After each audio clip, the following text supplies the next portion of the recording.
Hi there, my name's Neil Silcox, and this video is an opportunity for you to understand how the Maple League shared courses happen in a step-by-step way. Thank you for your time. We're going to talk about 6 big stages: the call for courses, approvals, promotion of the courses, registration, course delivery, and finally transferring marks and credit. So stage 1 looks like this. The Maple League Academic Committee and the Maple League Administration work together to put together a call for courses. That call is then shared across all 4 universities with the hope of getting in front of as many faculty as possible.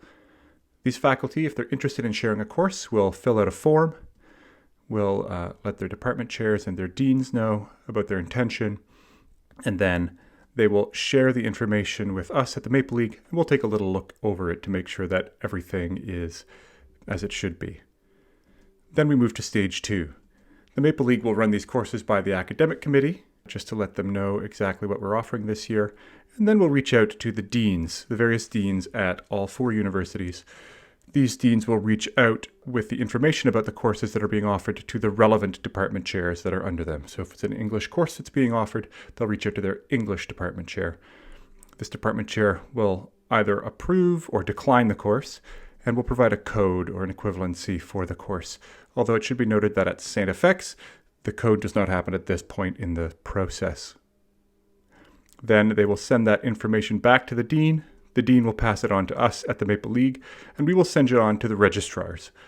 It should be noted that it's at the registrar's office that the code gets created at St. FX.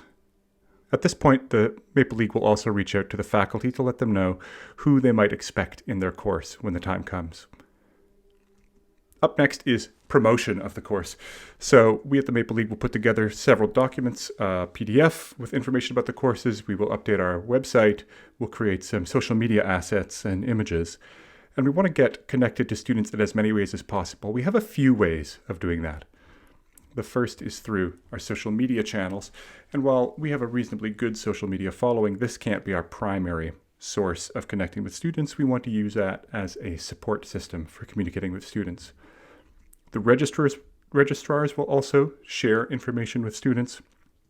And though we can't post directly onto listservs, student listservs at universities, our champions on each campus will be asked to do so. The best and most important tool that we have, though, are the trusted mentors of students, the faculty, the department chairs, the staff, anyone who the student trusts who might be able to say, hey, this opportunity is coming up through the Maple League. I thought you might be interested.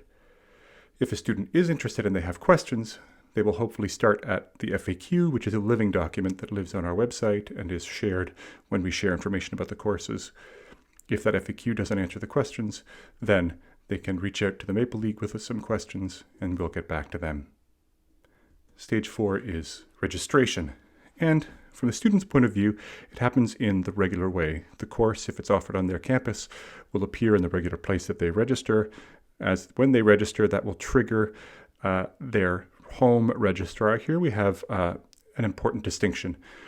We use the term home to indicate the school where the student lives. So the home registrar is the registrar of the school where the student is a student. So if it's a Bishop student, at Bishop's.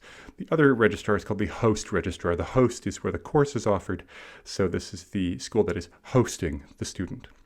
So in this case, the student sends the information to their home registrar, and the registrar will have a back and forth with the student in order to get registration and consent forms in order to share information between campuses.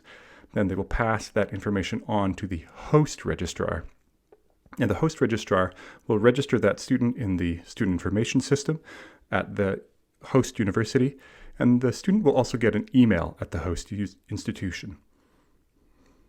Next is course delivery, and this is the big one, but the one where the Maple League is the most hands-off because it is now about the instructor and the student getting together. They'll collaborate online through some tools, perhaps Teams and Moodle, which are universal across all 4 campuses, though it might be something else.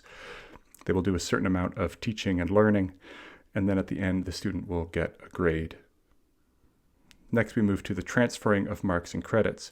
Here, the host registrar will take the mark and transfer it to the home registrar.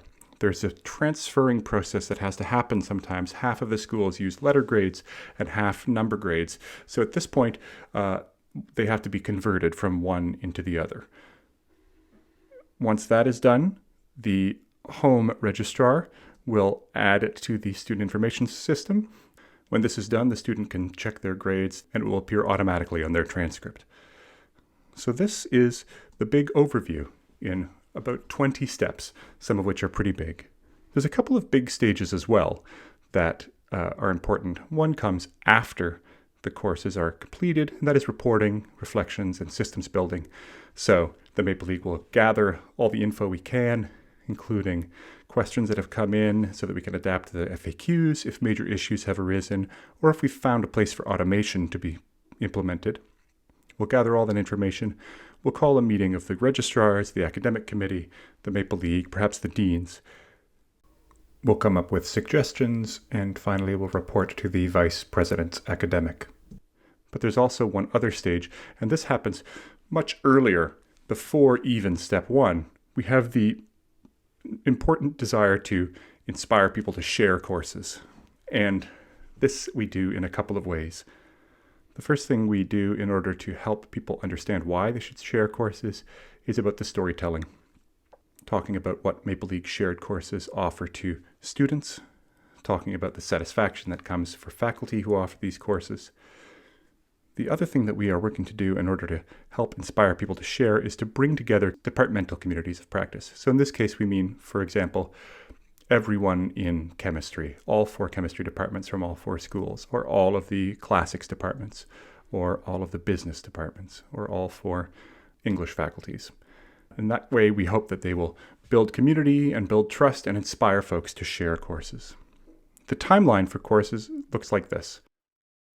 The call should be going out late in the year, around October or November, with a deadline of just before the Christmas break, so that faculty have time to consider and perhaps a little space to be brave in offering their courses. Then in January, we'll share that information with the deans so that the deans can work with their department heads to get approvals and codes, so that in February, the registrars can start that process of getting all of the pipes connected. Because as early as March, some of the students in the Maple League will be registering for courses. Once those courses are up and students have started registering, we'll have the summer months, the Maple League, to answer questions from students and faculty and make sure that the courses are set up for success before they meet in September. And that's it. From soup to nuts, the Maple League shared course process. If you have any questions, please don't be afraid to reach out to me. My email is here, nsilcox@ubishops.ca. Thank you very much and have a great day.